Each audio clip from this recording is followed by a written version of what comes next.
to Realize Your Potential with Mike and Travis. We're here for episode 4. We are continuing the PPA follow-up. So first we started with passion last week, really talking about how to identify my passion. And now we're going to talk about preparing to take action with the passion, right? So with my passion, how am I preparing for that? So let's just jump right into it. Oh, before we do that, did you comment? Did you subscribe?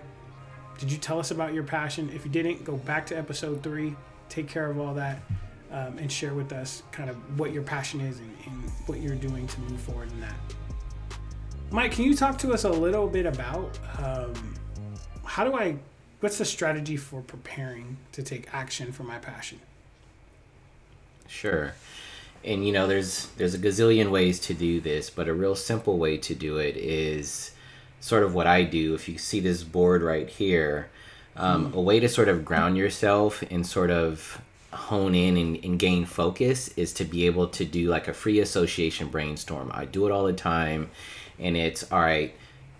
And what I need to prepare for, what might be the action steps? What might I need to discover? What landmine may I need to steer clear from? Or even who do I need to talk to and write down on that board right there, right? So I would say something very simple is just start writing down your thoughts. And, sometimes people, they have cell phones, they'll start to dictate into the phone, etc. Again, there's more than one way to accomplish a goal, but I would try to stay away from that because there's something to actually writing it down, the action of writing, to be able to ground yourself in the moment and focus, So that would be a strategy I would recommend. And I think we'd want to hear y'all's thoughts on it in terms of if you try it, leave it in the comments, but that would be something that I would suggest for sure. Yeah, that's a really good idea. And y'all, I'm telling you, it is a thing of beauty to watch Mike go to that board. If you guys ever watch, NBA on TNT when Kenny Smith's about to run to the board, like something great's about to happen.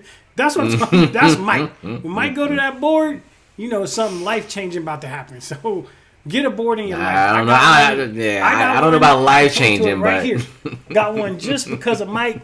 Got all my notes on it, sure, all that good stuff. But no, seriously, writing it down makes a difference, and making sure that it's in a place where it's visible is really huge, right? So I think that's really great. Good call out on that one for sure. Good call out there, Mike. So now, okay, I got all these ideas. One of the things that's really important is identifying the needs.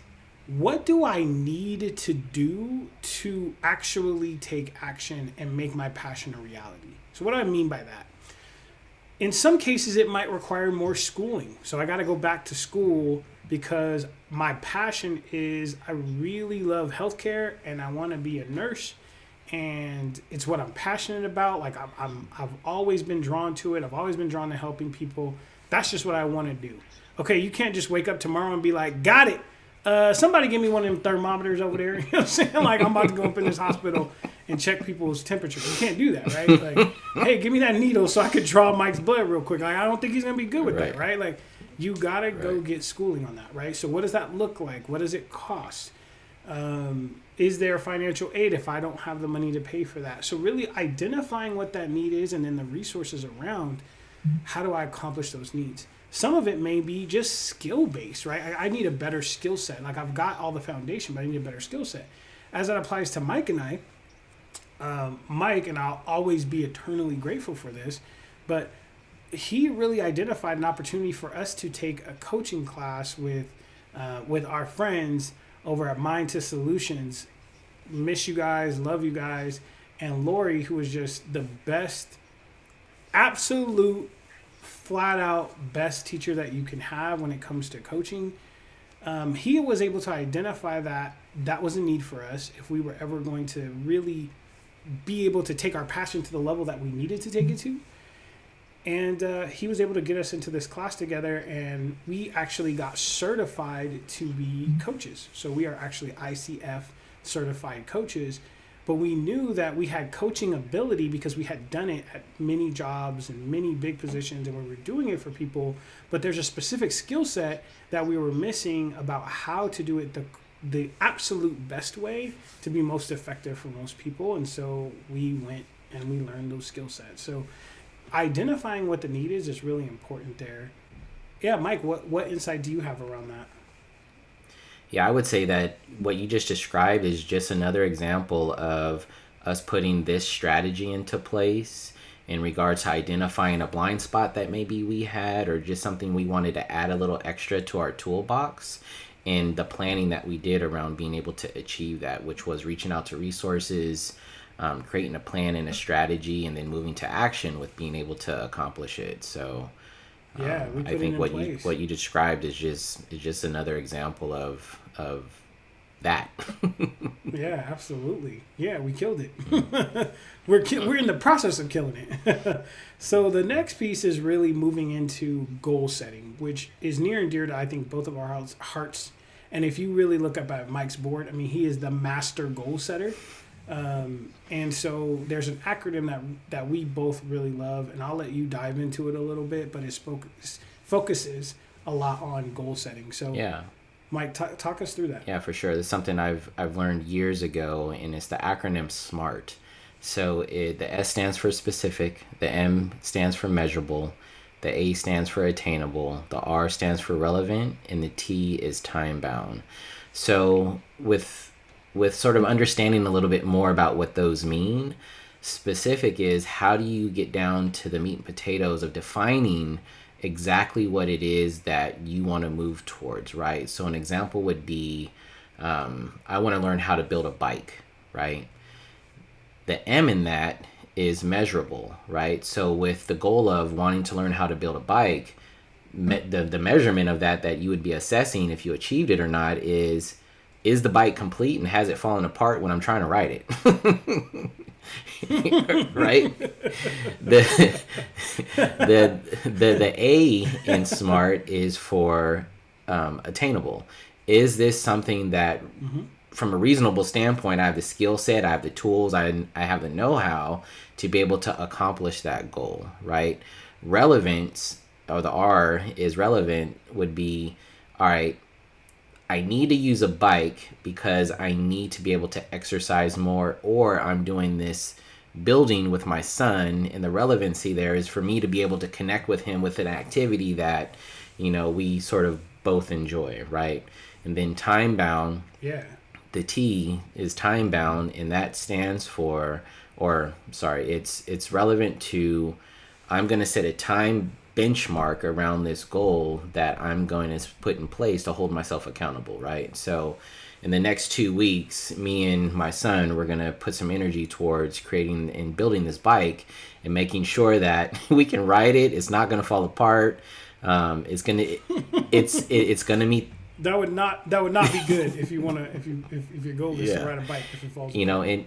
And isn't it reaching the potential also secondary goal of me being able to connect with him while we're doing this, right? So that's sort of just a simple explanation of SMART. Yeah, and folks, please implement it. There's so many downloadable sheets where it just says SMART on it.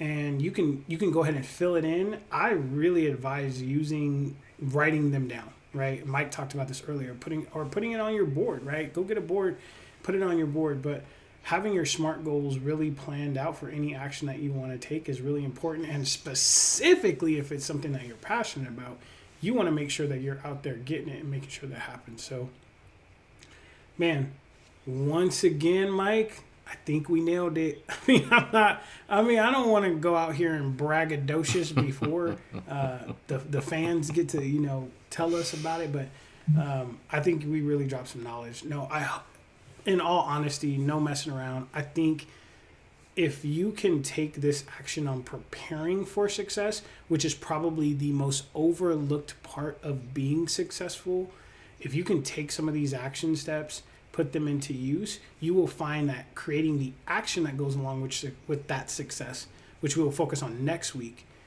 will be a lot easier and a lot more effective for you.